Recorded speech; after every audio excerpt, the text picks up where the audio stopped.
우리 수요일에 오신 모든 성도님들 반갑습니다. 오늘 말씀은 요한계시록에 나온 7교회에 보낸 편지 중 그 마지막 교회인 라오디게아 교회를 향한 편지의 내용입니다. 이 계시록에 나온 7교회들은 실제적으로 그 교회를 향해서 쓴 편지인 동시에 모든 세대에 존재하는 교회의 영적 상태를 바라보시면서 전하는 메시지이기도 합니다. 다시 말해서 오늘날 우리들도 들어야 할 메시지, 그러한 편지의 내용이라는 겁니다. 그중 오늘 이 라오디게아라는 교회를 향해서 쓴 편지는 말이죠. 7교회의 편지 중에서 유일하게 칭찬이 없는 교회였습니다. 그래도 다른 교회들은 인내하였으나 처음 사랑을 버렸노라라고 하는 칭찬 후에 책망을 하시는 모습이었는데, 유일하게 이 교회는 칭찬이 없고 책망만 하는 모습만 있는 교회였다는 것이죠. 그렇다면 그들이 받은 책망이 무엇인지, 우리가 이 교회의 모습이 역사적으로 어떤 상황에 있었는지 함께 살펴보고, 또한 우리들에게 어떤 메시지를 던져주고 있는지 함께 나눠보려고 합니다. 여러분, 이 말씀을 익숙하게 들어보셨을까 생각하는데요. 오늘 본문인 15장부터 16절까지의 내용입니다. 우리가 함께 읽도록 하겠습니다. 함께 읽겠습니다. 내가 내 행위를 아노니 내가 차지도 아니하고 뜨겁지도 아니한도다. 내가 차든지 뜨겁든지 하기를 원하노라. 내가 이같이 미지근하여 뜨겁지도 아니하고 차지도 아니하니 내 입에서 너를 토하여 버리리라. 아멘. 내가 뜨겁지도 아니하고 차지도 아니하고 미지근함으로 내 입에서 토하여 버리리라. 굉장히 강한 어투로 하나님께서 말씀하고 계신다는 겁니다. 내 입에서 뱉어내겠다라고 말씀하신다는 거죠. 그런데 우리는 이 말씀을 들으면서 약간의 의아함을 가질 때가 있다는 겁니다. 아니, 뜨겁지 않다는 것은 이해가 되는데 도대체 차지도 않다라는 말은 어떤 의미인가? 뜨거운 게 좋은 것이 아닌가? 차라는 건가? 냉랭해지라는 건가? 라면서 의문을 표할 때가 있다는 것입니다. 좀 더 뜨거워져라 하면은 이해가 쉬울 텐데 말이죠. 그런데 이 모습은 말이죠, 라오디게아라는 지역의 특징을 보면 조금 더 이해하기가 쉽습니다. 여러분, 이 라오디게아라는 이 지역은 수원, 곧 물의 근원이 없는 지역이었습니다. 물이 나올 수 없는, 원천이 없는 그런 지역이었다는 거죠. 그렇기 때문에 이들은 다른 주변 국가에서 물을 가져와야, 끌어와야 하는 그러한 상황이었다는 겁니다. 그 중에서 라오디게아 근방에는 히에라볼리라는 지역이 있었습니다. 보이시나요? 네, 저기 7교회 이게 에베소부터 쭉 시오자로 넘어가서 이제 저 라오디게아 근처에 골로새와 히에라볼리라는 지역이 있는 곳 보이시나요? 네. 이 지역은 여러분 온천으로 아주 유명한 지역이었습니다. 지금 그 온천은 파무칼레라는 이름으로 세계 유네스코에 지정될 정도로 너무나 아름답고 멋진 곳이라는 겁니다. 저희가 그 곳을 한번 사진을 보려고 하는데요. 이런 곳입니다. 멋있죠? 유네스코 지정될 만한 것 같습니다. 네. 멋지지 않나요? 그런데 어떻게 이 사진처럼 저 산 비탈길을 하얗게 뒤덮고 계단처럼 층층이 나누어지는 모습을 할 수 있었을까요? 그것은 바로 석회 때문이었습니다. 석회. 땅에서 뿜어져 나온 그 온천수는 말이죠, 석회와 미네랄이 엄청나게 풍부했었습니다. 따뜻한 물에 녹아있는 탄산칼슘은 물이 식어지면 식어질수록 굳어지게 됩니다. 결정체가 생긴다는 거죠. 그렇게 그 결정들이 땅을 뒤덮고 층층이 계단을 이루어 저 멋진 모습을 만들어냈다는 것입니다. 그리고 그 라오디게아는 히에라볼리죠. 죄송합니다. 히에라볼리가 그렇다는 것입니다. 그리고 라오디게아는 수로를 만들어서 이 히에라볼리에 있는 이 온천수를 끌어다 쓴 것입니다. 우리가 아까 그 지도를 다시 보면은 히에라볼리, 골로새 오른쪽에 히에라볼리 말고 어디가 있죠? 골로새라고 있습니다. 골로새라는 지역입니다. 여러분, 골로새 하면 골로새서가 생각나시겠죠? 그곳이 맞습니다. 이 골로새는 광천수, 곧 차고 아주 맑은 물로서 아주 유명한 지역이었습니다. 그러나 이 골로새 광천수는 끌어다 쓰지는 못했었습니다. 저희가 골로새서의 말씀을 함께 보려고 하는데요. 우리가 함께 읽도록 하겠습니다. 함께 읽겠습니다. 그가 너희와 라오디게아에 있는 자들과 함께 히에라볼리에 있는 자들을 위하여 많이 수고하는 것을 내가 증언하노라. 이 골로새를 포함한 세 지역은 이웃 지역이었습니다. 이웃 지역이었고 어느 정도 유대도 있었던 지역이었는데요. 오늘 말씀에서 이 라오디게아를 중심으로 이 두 지역을 비교하는 모습을 볼 수 있다는 것입니다. 여러분, 물이 없던 라오디게아가 어디서 물을 끌어온다고 했었죠? 네, 맞습니다. 히에라볼리에서 물을 끌어다 썼습니다. 그런데 물을 끌어다 오는 도중에 문제가 생긴다는 겁니다. 그 온천수가 라오디게아로 오면서 어떻게 되는 거예요? 식어지게 되는 겁니다. 그 따뜻한 온천수가 식어지게 되는 겁니다. 근데 식어지는 거는 괜찮은데 더 큰 문제가 있었습니다. 아까 그 사진처럼 그 결정들을 멋진 층층을 이룰 수 있는 이유가 무엇이었다고 했죠? 맞아, 석회와 미네랄이었습니다. 여러분, 석회는 녹아있는 동안 물에 섞여져 있었습니다. 그러나 아까 사진과 같이 점점 식어지면 식어질수록 결정화가 되면서 침전이 되게 됩니다. 그런데요, 그 침전된 미지근한 물의 맛은요, 분필가루가 섞인 것 같고 불쾌한 기름 맛이 나며 금속맛이 섞여 있는 아주 역한 맛이었다고 합니다. 그리고 그 미지근한 물의 맛을 라오디게아 사람들은 누구보다 잘 알았었을 것입니다. 그들이 듣고 체감되도록 책망하고 계시다, 이것입니다. 다시 말해서 저 히에라볼리에 있는 온천처럼 따뜻하여서 사람들에게 유익을 주는 것도 아니고 저 골로새에 있는 광천수처럼 차가움으로 유익을 주지도 못하고 그저 이도 저도 아닌 미지근한 모습으로 내가 그 모습을 보면서 역하여서 토할 것 같구나 라고 말씀하신다는 겁니다. 그것이 따뜻한 것과 차가운 그것을 비유했던 이유입니다. 그렇다면 이 라오디게아 교회는 어떤 모습이길래 하나님께서 이런 강한 말씀을 하셨던 걸까요? 우리가 요한계시록 3장 17절의 말씀을 함께 읽도록 하겠습니다. 함께 읽겠습니다. 내가 말하기를 나는 부자라 부요하여 부족한 것이 없다 하나 내 공고한 것과 가련한 것과 가난한 것과 눈먼 것과 벌거벗은 것을 알지 못하는도다. 이 라오디게아가 말하길 나는 부자라라고 했습니다. 나는 부자라. 근데요, 사실이었습니다. 엄청나게 부자 동네였습니다. 아주 부유했던 도시였습니다. AD 60년경에 지진으로 이 지역이 폐허가 되었습니다. 그런데 말이죠, 이제 황실이 나서서 이제 정부가 나서서 도와주겠다고 말을 했으나 그들이 거부했습니다. 우리는 자력으로 소생할 수 있습니다. 이렇게 말을 한 이후에 스스로의 재력과 자력으로 도시를 완전 복원했던 겁니다. 그 정도로 부유했던 그런 지역이었다는 것이죠. 그렇기에 그들에게 자부심과 그러한 정체성으로 똘똘 뭉쳐진 그런 지역이었다는 것이죠.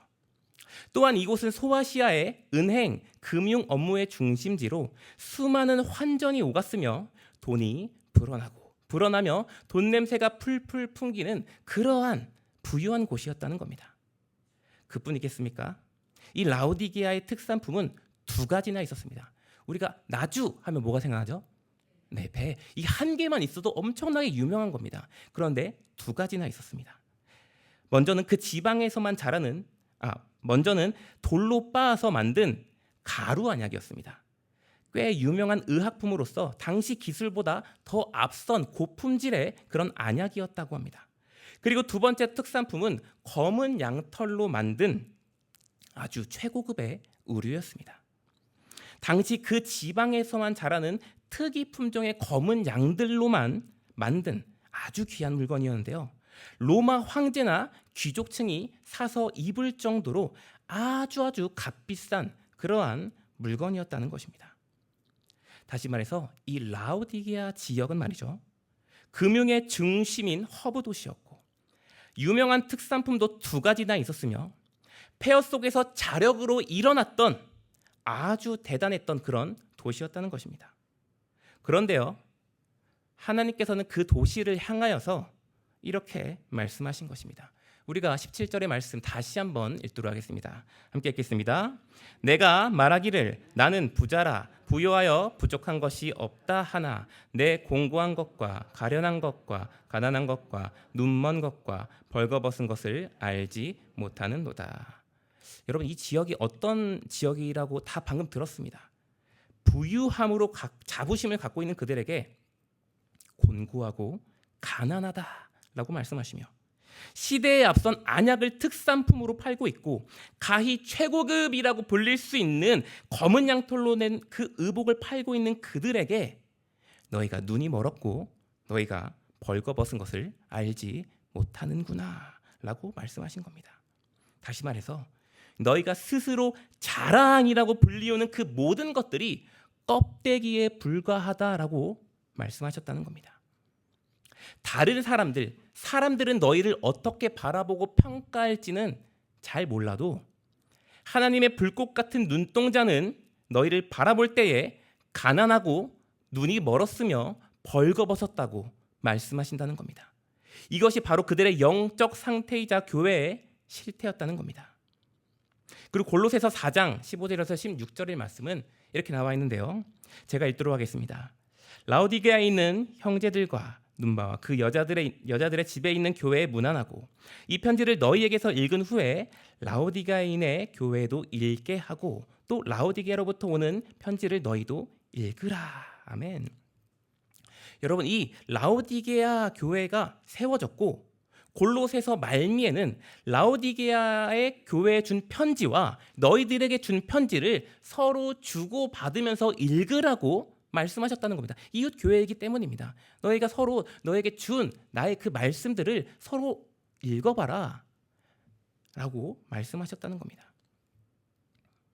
그런데 말이죠, 이렇게 이 골로새서에서 이 라오디게아 교회는 마지막으로 등장을 하고 오늘 이 계시록에 등장했고 책망받는 이야기를 끝으로 더 이상 등장하지 않습니다. 이 라오디게아에 대해서 이렇게 설명했던 배경과 이유를 우리가 다 알 수는 없습니다. 그러나 이 교회가 어떤 교회로 평가되었는지 어느 정도 추측할 수는 있다는 것입니다. 우리가 좀 더 보도록 할까요? 여러분, 계시록에 나온 7교회를 보면은 당시 로마의 핍박 가운데 있었습니다. 그런데 오늘 보았던 라오디게아 교회는 그 핍박으로부터 가장 조용했던, 가장 안전했던 그러한 교회였다고 합니다. 평화로웠고 부유했고 풍족했던 나날을 보냈다는 겁니다. 이들에게 다른 교회와 같이 너희가 첫사랑을 잊었다고 책망을 하신 것도 아니고 이단 등 혼합주의에 빠졌다고 말씀하신 것도 아니고 이세벨을 용납하여서 행음했다고 질타하신 것도 아닙니다. 이렇다 할 소란스러운 일이 없었고 넉넉했고 부유하여 무탈한 일상을 보냈다는 것입니다. 그러나 말이죠, 이들에게 칭찬할 만한 구석이 단 한 가지도 존재하지 않았다는 것입니다. 여러분, 이들은 회색지대에 있던 사람이었습니다. 이 교회는 회색지대에 있던 교회였습니다. 예배를 드렸습니다. 헌금도 했을 겁니다. 그리고 그 부유함 아래에서 또한 평안함을 누렸을 것입니다.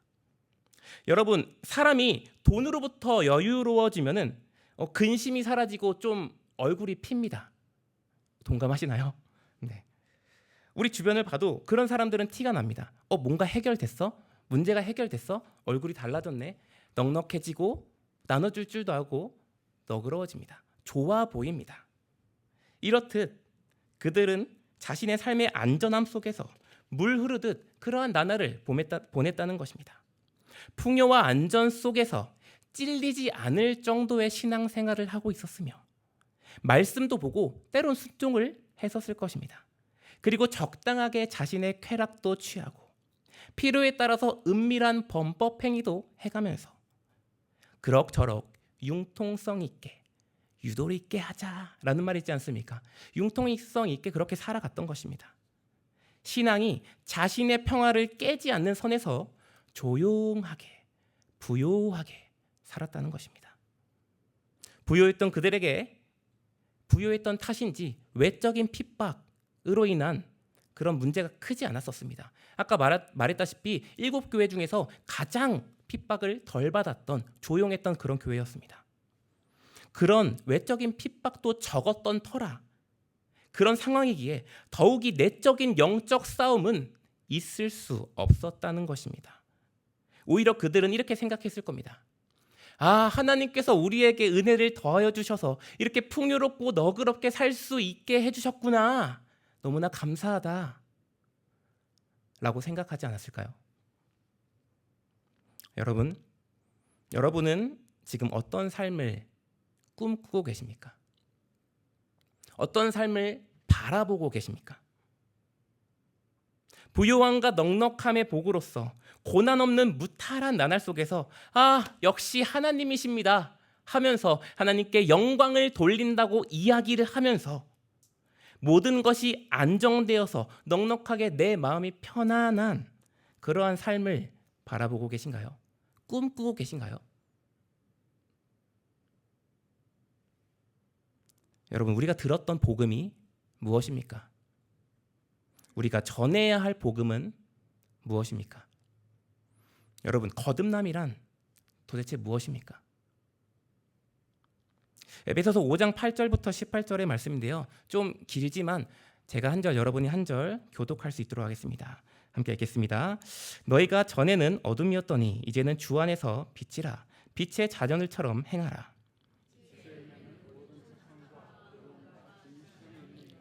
주를 기쁘시게 할 것이 무엇인가 시험하여 보라. 우리여 책망하라. 그들이 은밀히 행하는 것들은 말하기도 부끄러운 것들이라.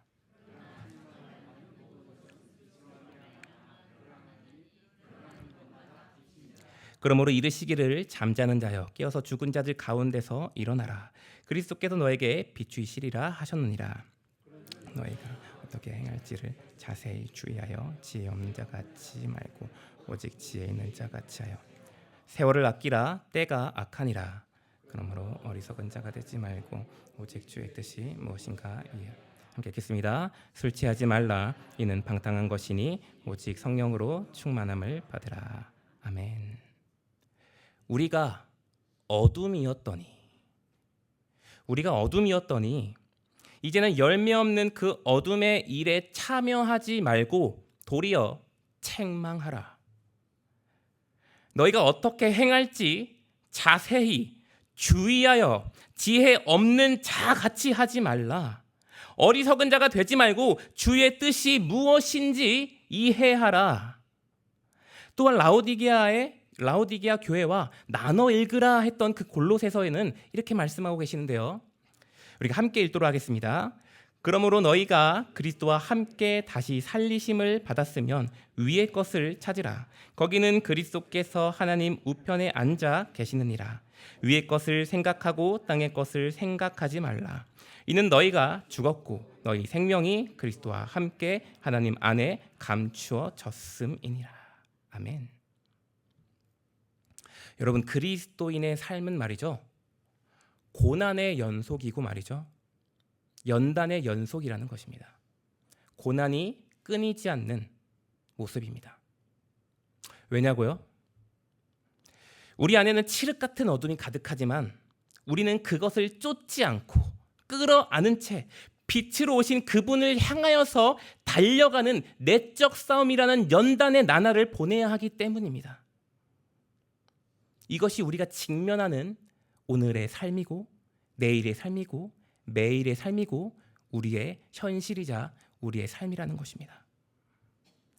여러분은 오늘날을 바라보면서 신앙생활하기 좋은 시대라고 생각하시나요? 여러분도 다 아실 겁니다. 최악의 시대입니다. 기독교 변증가 C.S. 루이스가 쓴 책 스크루테이프의 편지에서 이런 글귀가 있습니다. 참고로 이 편지는 말이죠, 장로 악마가 있습니다. 장로 악마가 자신의 악마 조카에게 조언을 담은 그런 편지의 내용인데요. 자, 제가 읽도록 하겠습니다. 같이 함께 따라오면 될 것 같습니다. 그러나 꼭 기억하라. 중요한 것은 단 하나, 그 사람을 적으로부터 얼마나 떼어 놓느냐 하는 것이다. 죄가 아무리 작더라도 그것들이 누적되어 그 사람을 빛으로부터 조금씩 멀어지게 하고 마침내 공허 속으로 몰아넣을 수만 있다면 그것으로 충분하다. 만일 카드놀이와 같은 사소한 일로 그 목적이 달성된다면 굳이 살인과 같은 큰 죄로 가지 않아도 된다. 지옥으로 가는 가장 안전한 길은 점진적인 길이다. 발밑이 부드럽고 급격한 굴곡이 없으며 이정표도 표지판도 없는 완만한 비탈길 말이다. 사랑하는 삼촌이. 아주 자신의 교훈을 꾹꾹 눌러남아서 얘기한 것 같습니다. 마치 데워지고 있는 냄비 안에 있는 헤엄치는 개구리의 모습이 연상된다는 것이죠. 결국 그럴싸한 화려한 껍데기를 두르고 있지만 회색지대 속에서 방향도 목적도 모두 잃어버린 채 자신의 배만 채우고 있는 그 라오디게아를 향하여서 하나님께서는 이렇게 말씀하고 계신다는 겁니다. 18절의 말씀인데요. 저희가 함께 합독할 수 있도록 하겠습니다. 함께 읽겠습니다. 내가 너를 권하노니 내게서 불로 연단한 금을 사서 부요하게 하고 흰옷을 사서 입어 벌거벗은 수치를 보이지 않게 하고 안약을 사서 눈에 발라 보게 하라. 아멘. 여러분, 그들에게 금이 없겠습니까? 이 부요한 이 지역에 금이 없겠습니까? 그들에게 안약이 없겠습니까? 그들에게 입을 옷이 없겠습니까? 그런데 지금 누구에게 그 금을, 그 입을 옷을, 그 안약을 사라는 것입니까? 그리스도에게 사서. 나는 이제 어떠한 것을 살 필요가 없다. 나는 부요하다라고 외치는 그들에게 그리스도께서 아니다, 아직 살 것이 남아있다라고 말씀하신다는 겁니다. 산다는 것이 무엇이죠? 대가를 지불하는 것입니다. 그 대가가 무엇인가요? 무엇을 줘야 할까요? 그리스도께? 고난과 연단입니다. 고난과 연단을 제가 받겠습니다라는 대가입니다. 무엇을 얻게 되죠? 그것을 통과하여야 얻을 수 있는 그 유익입니다. 교회로서 가져야 할 정체성과 힘과 능력을 고난을 통하여서 그리스도에게 사라라고 말씀하신다는 겁니다. 그냥 얻어지는 것이 아니라 너희가 대가를 지불하여 살아라고 말씀하신다는 겁니다. 그리스도인으로서 고난과 연단을 통하여 빚어짐을 모르는 그들에게, 아무것도 모르는 그들에게 신앙이 무엇인지, 어떻게 하나님의 자녀로서 살아가는 것이 무엇인지 모르는 그들에게, 고난과 연단을 모르는 그들에게 순결한 백성으로서 거듭날 수 있는 연단을 취하라고 말씀하신다는 겁니다. 그것을 내게 와서 사라라고 말씀하신다는 겁니다.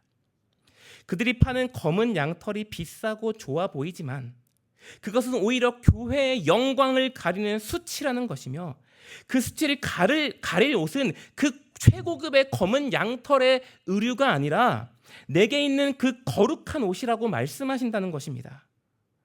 또한 육신의 정욕과 안목의 정욕과 이생의 자랑에 갇혀서 봐야 할 것을 보지 못하는 그들에게 그 영적인 눈을 뜨이게 할 그 안약을 내게서 사라라고 말씀하신다는 것입니다. 그 지불한 값이 무엇이라고요? 고난과 연단입니다. 곧 그것이 무엇을 말하죠? 자기 자신을 말하고 있습니다. 나의 존재, 내 삶을 내어드려서, 모든 것을 내어드려서, 깨어드려서 사서 진짜 그리스도의 삶을 살으라라고 말씀하셨다는 겁니다. 여러분, 하나님을 믿는 사람들 가운데 부유하고 넉넉한 자들 있을 수 있습니다. 하나님께서는 각자의 성향과 분량과 주신 달란트대로 하나님께서 사용하시기 때문에 우리가 우리의 알량한 눈으로 판단할 수 없습니다. 그런데 말이죠. 우리가 마태복음에서 보았던 이 부자 청년은 말이죠. 너의 모든 재산을 팔아서 가난한 사람들에게 나누어 주고 와라. 그리고 나를 따르라 라고 말씀하시니 그가 어떻게 하죠? 근심하여 떠나니라. 여러분, 성경 내용 중에 부유했거나 아니면은 부유해졌거나 그런 상황으로 인해서 망하는 경우가 있지, 가난하여져서 망했다는 경우는 없습니다. 부유했거나 아니면 갑자기 부유함을 얻었거나 명예를 얻었거나 함으로 인해서 망해가는 인생을 우리가 성경 스토리에서 볼 수 있지만, 그가 가난해져서 망했다는 소식은 들은 적이 없습니다.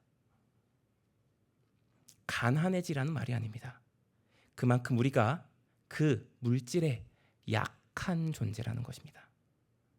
실존과 현실의 세계에서 살아가는 우리들에게 코앞에 놓여있는 이 물질은 말이죠, 내 안에 있는 그 거대한 그리스도를 가릴 수 있는 그 거대함을 갖고 있다는 겁니다. 누가 그리스도를 가릴 수 있겠습니까? 라고 말을 하지만 우리 눈앞에 있는 그 물질은 내 안에 있는 누구보다, 세상보다 큰 그리스도를 가릴 수 있는 거대함을 갖고 있다는 것입니다. 그 물질이 거대한 건가요? 아닙니다. 우리가 그것에 있어서 약하다는 것입니다. 여러분, 여러분의 신앙생활의 목적지와 방향성은 어디를 향해 가고 계십니까? 똑같은 질문을 하겠습니다. 여러분 삶에서 무엇을 이루고 싶으십니까? 무엇을 이루고 싶으십니까?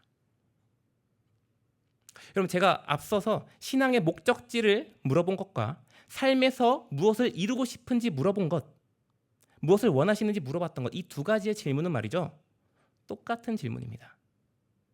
같은 질문입니다. 그렇기 때문에 우리는 잘 생각해야 됩니다. 정말 잘 생각해야 됩니다. 저도 당연히 예외가 될 수 없고요. 여러분, 말씀을 계속 보려고 하는데요, 예수님께서 내게 와서 살아라고 말씀하신 이후에 이렇게 말씀하고 계십니다. 19절의 말씀인데요, 제가 읽도록 하겠습니다. 물은 내가 사랑하는 자를 책망하여 징계하노니 그러면 내가 열심을 내라 회개하라. 볼지어다 내가 문 밖에 서서 두드리노니 누구든지 내 음성을 듣고 문을 열면 내가 그에게 들어가 그와 더불어 먹고 그는 나와 더불어 먹으리라. 아멘. 여러분, 이 그림을 혹시 보신 적 있으신가요? 네, 한 번쯤은 보셨을 거라 생각합니다. 문을 두드리는 이 예수님의 성화를 보신 적이 있을 거라 생각합니다. 보신 분이 없는 느낌인데 있으시죠? 네네, 네, 있을 거라 생각합니다. 그런데 말이죠, 사실은 이것이 원작입니다. 이것이 원작인데요, 세로로 된 작품이라서 제가 좀 아랫부분을 잘라서 확대를 시켰는데요, 여러분, 이 성화에는 몇 가지 특징이 있습니다. 그것은 밖에 손잡이가 없어서 밖에서 문을 열 수 없다는 것이며, 덩굴과 가시들이 주변에 무성하다는 것은 말이죠, 이 닫힌 문이 오랫동안 이 닫힌 상태로 방치되었다라는 그 말입니다. 우리는 가끔 이 밖에서 두들기는 그 예수님의 모습을 많이 비유하고 듣곤 했었을 겁니다. 그런데 이 모습을 생각하면서 밖에서 슬퍼하시면서 열어줘라 하는 그 예수님의 모습을 상상할 때가 있다는 것입니다. 물론 완전 틀리지는 않습니다. 그러나 말이죠, 지금 방금 보신 이 그림을 말이죠, 보면은 밤입니다.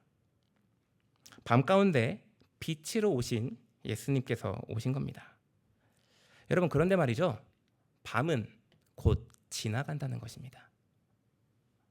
우리가 분명히 알아야 할 것은 말이죠, 우리가 14절에서 보았듯이 그는 아멘이신 분이라는 겁니다. 창조의 시작이자 새 창조를 여시는 분이라는 것입니다. 그분은 진리 자체이시기 때문에 때가 되면은 진리가 아닌 것들을 심판하러 오시는 분이라는 것입니다. 알곡과 가라지를 타작마당에서 거르시는 그때가 온다는 것입니다. 단지 안타까움으로 문을 열어주라 하면서 슬피 우시는 것이 아니라 곧 심판자가 되어서 우리 앞에 오실 그 분이 바로 예수 그리스도라는 것입니다. 그때는 말이죠, 신자들의 눈물을 닦아주시면서 새 하늘과 새 땅에서 모든 것을 역전시켜 주시는 분입니다.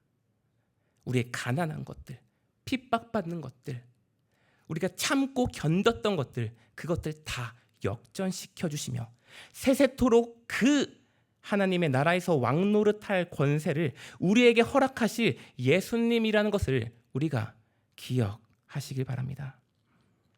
여러분, 제가 갖고 있는 성경은 꽤나 무겁습니다. 좀 실수로 큰 책을 샀습니다. 무거운데요. 여러분, 그런데 말이죠, 이 성경이 담고 있는 진리는 더욱 무겁습니다. 그런데요, 그 진리를 품고 살아가는 우리들의 삶이 또한 너무나 무겁다는 사실을 저는 너무나 잘 알고 있습니다. 그러나 여러분, 그 진리를 품고 나아가는 여정 속에서 고난이 찾아와서 아무것도 보이지 않고 잘 풀리지 않는 듯한 그런 때에, 그때에 예수님께서 일하신다는 것입니다. 아무것도 보이지 않을 때, 그때 예수님께서 일하신다는 것입니다.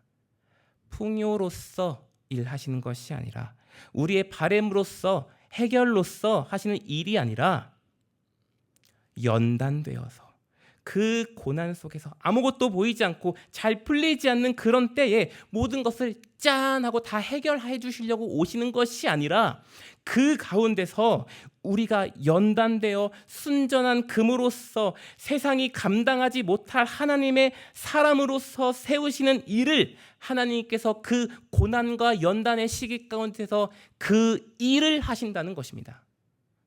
우리가 바라는 그 일 말고 하나님께서 바라시는 일이 그 일이라는 겁니다. 물론 우리들에겐 좀 썩 내키지 않은 해결 방법입니다. 좀 해결해 주지 원하실 텐데 그렇지 않는다는 것입니다. 그러나 우리는 걸어가야 한다는 것입니다. 풍요와 안정은 말이죠, 우리를 즐겁게 하고 넉넉하게 합니다. 그러나 그 안락 가운데서 우리의 신앙의 물은 말이죠, 미지근해집니다. 미지근해지면 뭐가 쌓이죠? 석회가 아니라 우리의 죄가 가라앉게 됩니다. 그리고 그 침전된 죄의 물은 말이죠, 저 라오디게아가 먹었던 석회가 가라앉은 물과 비교되지 않을 정도로 썩은 내가 진동하고 아주 역한 그런 물일 것이라는 것입니다. 사랑하는 여러분, 여러분을 향한 하나님의 인도하심을 저는 다 알 수 없습니다. 그러나 그분께서는 불꽃 같은 눈동자로 바라보시면서 여러분의 그 신앙의 물이 미지근해지지 않도록 인도해 주실 분이라는 것을 저는 믿습니다. 바라기를 여러분의 신앙이, 주님과의 그 교제가 날로 깊어져서 여러분이 연단되어서 성화되어서 마지막 주님을 볼 때에 잘하였도다 충성된 나의 종아라는 말을 들을 수 있는 그 은혜를 누리는 여러분의 삶의 나날이 되시기를 간절히 소망합니다.